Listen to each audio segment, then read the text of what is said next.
The holidays are just around the corner. At Jar Planet, we are decking the halls with these clear glass ornaments that I picked up at a department store. I had big plans for these ornaments, but as you can see, a dime won't even fit in the opening. But that's okay, we'll just have to be creative.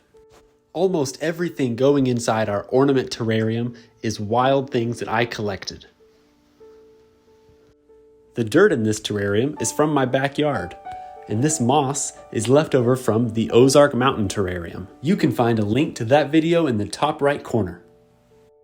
While making these, I don't really have much of a plan, and that's probably not the best way to do it, but I enjoy letting them take shape and just being creative. Besides the ornament, the only thing that I bought was this dwarf hairgrass from those little cups from pet stores. Keep watching to see the other two, and in the comments, let me know which one is your favorite. I snagged this plant from my mom's flower bed. If you know what it is, let me know. With this ornament, I tried angling the soil upwards to make it feel bigger, but looking at it now, it's hard to tell on the camera. We post videos similar to this every week on Jar Planet.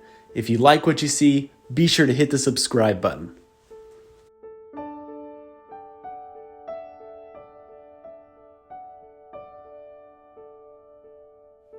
This is a small stem of Ludwigia repens. I found it during one of my other Ecosphere videos.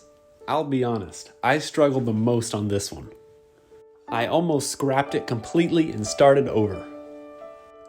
I didn't like the way that the black aqua soil looked up against the slate, so I decided to try and cover it up since I couldn't remove all of them.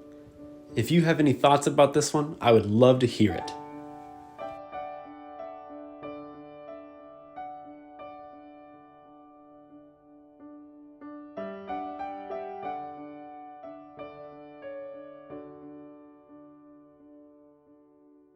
Now's your chance. Let me know in the comments which one is your favorite, 1, 2, or 3.